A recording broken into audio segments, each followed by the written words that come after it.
Okay, welcome back to video number 2. When we last left off, we were naming the trial courts at both the federal court side and the state court side, the Superior Court and the District Court for the state of Massachusetts, Commonwealth of Massachusetts, and then the U.S. District Court on the federal side. In Massachusetts, we have 2 levels of appeal. We have an intermediate level appeal called the Massachusetts Appeals Court. And then, of course, if you'd like to take your appeal to the highest level, it is the Supreme Judicial Court. And that is the highest court for all decisions pertaining to Massachusetts state law. On the federal side, we also have 2 levels of appeal. The first level of appeal, the intermediate level, is called the U.S. Courts of Appeal. So here's the way to think about it. The U.S. District Courts, remember we said there's at least one in every state that is a federal court, so it hears matters of federal law. When those cases are appealed, it moves up the chain to the U.S. Circuit Courts of Appeal. But these are not haphazard, but they are organized in a grid that is published in your book as well, and you can see which states go up to which Circuit Court of Appeal. And they are all numbered 1 through 11 U.S. Circuit Courts of Appeal, plus the Federal Circuit and the D.C. Circuit. So I'm going to just toggle over to this also that I've posted on Blackboard for you, the different U.S. Circuit Courts of Appeal that show, and I don't have room to put all of them on here, but you can see that Massachusetts, the U.S. District Courts for the District of Massachusetts, Maine, New Hampshire, Puerto Rico, and Rhode Island all go up to the First Circuit Court of Appeal. Whereas the U.S. District Courts for the District of New York, Vermont, and Connecticut go up to the Second Circuit Court of Appeal, and here's a Third Circuit Court of Appeal, and so on for every state in the United States, all the way up to the 11th Circuit Court of Appeal. What's important to know about the hierarchies on the federal side is that all of these are U.S. trial courts, and they're all at that same lowest level. So a case that begins in the U.S. District Court for the District of Massachusetts is at the trial court level. A case that begins at the U.S. District Court for the District of Hawaii is at the trial level, and so on. Once the case is taken up on appeal to this Circuit Court of Appeal, this is all the same level. These courts are equal to each other. The First Circuit Court of Appeal, Second Circuit Court of Appeal, and so on all the way to the 11th Circuit Court of Appeal, including, of course, the D.C. Circuit and the Federal Circuit. These are all at the same level. One of these courts, like the First Circuit, is not higher than the Second Circuit. The Second Circuit's not higher of the First Circuit. These are considered equal to each other, but they are considered higher than the trial courts. Now, this, of course, SCOTUS, the U.S. Supreme Court, is the highest court for matters of federal law, and there is only one U.S. Supreme Court.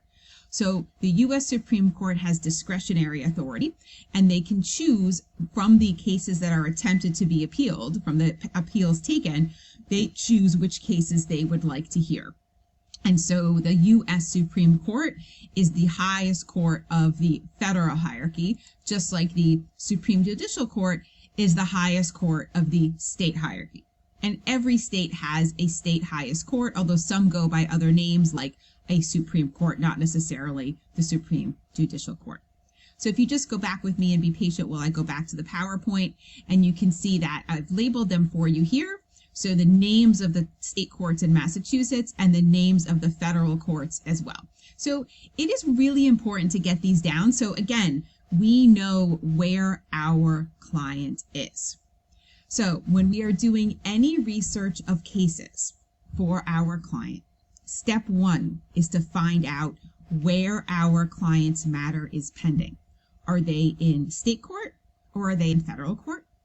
And then if they're in state court, which level? Are they at a trial court level, and which one? Or are they at an appellate court level, and which one? For example, maybe you're helping your client prepare for an oral argument at the Supreme Judicial Court, or maybe you're helping your client prepare for trial at a state district court, or maybe you're helping your client prepare for an argument at the U.S. Supreme Court. Step number 1, in what jurisdiction is my client? Because then we can begin our research. Here's why it matters. When we begin our research, the first thing we're going to ask ourselves is, know your jurisdiction, which I just mentioned. And then we begin researching other cases. And we're going to put to use all the legal research skills that we learned in Legal Research and Writing 1, like finding cases in statutes and administrative regulations and secondary sources if we want them. But we do need to narrow down and start beginning to research in your jurisdiction, wherever your client's case is. Because cases that you find, the research that you locate, if they are in your jurisdiction and they are from a higher level court, then they are called mandatory authority, mandatory precedent, and your client is bound by, and therefore you must follow that mandatory authority. So let me say that again, and you can always rewind this, of course, too. Mandatory authority or mandatory precedent is cases in the same jurisdiction as your client, but from a higher level court. And that is really important to our research because our client and our analysis must follow that existing precedent. We don't have a choice. It's a higher court in our jurisdiction. That's mandatory authority. So just to go back, if you're patient with me, just to go back to the triangles for a second, if we go back to the triangles, we'll see that that means if I'm researching and my client is here at a state superior court in Middlesex County preparing for trial, and I need to do some research on evidence that can be admitted in trial, for example, and I find precedent, existing cases from the Massachusetts Appeals Court or the Supreme Judicial Court, both of those cases are mandatory on my client who's in the same jurisdiction but in a lower court. That's mandatory authority. However, when we are researching, sometimes we find authority that is from other jurisdictions. I'm not saying start with authority from other jurisdictions. You should always check your jurisdiction first. But what if we're not finding something? What if our court system just not a lot of cases that are instructive on this particular issue we're researching? We might choose to see if a neighboring state or the federal courts have decided this issue, and that's okay too. The key is we call all that other authority persuasive because it's not in our court system. It's not in our jurisdiction. So persuasive precedent, it's pretty easy to remember, is everything that's not mandatory. So again, mandatory are cases in your jurisdiction from a higher court than where your client is. Cases from other jurisdictions, whether they be trial courts or appellate courts, are only persuasive as to your client's case in your jurisdiction because it's a different jurisdiction.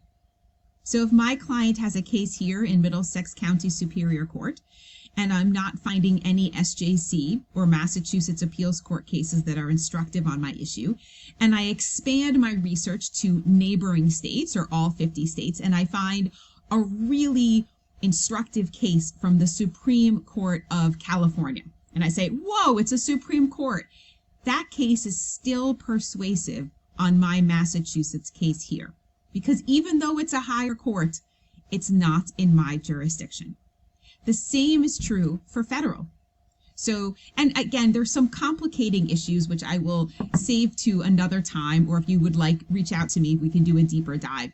Sometimes state courts decide issues of federal law. Sometimes federal courts decide issues of state law, in which case we do look to other courts for that mandatory authority. But for the most part, what we really want to keep track of is finding the jurisdiction that we're in, finding the mandatory authority in our jurisdiction. So I wanted to put this into a PowerPoint so you can remember these principles as you begin your legal research, and whether you're legal research and writing 1 or 2 or in the beginning stages of your career. To just keep in mind, know your jurisdiction, know your court hierarchy, know where your client's case is. So as you do research, you can make sense of the cases that you find and say to yourself, is this mandatory authority on me, or is this persuasive authority on me? Hopefully you found this helpful, and good luck with all of your research.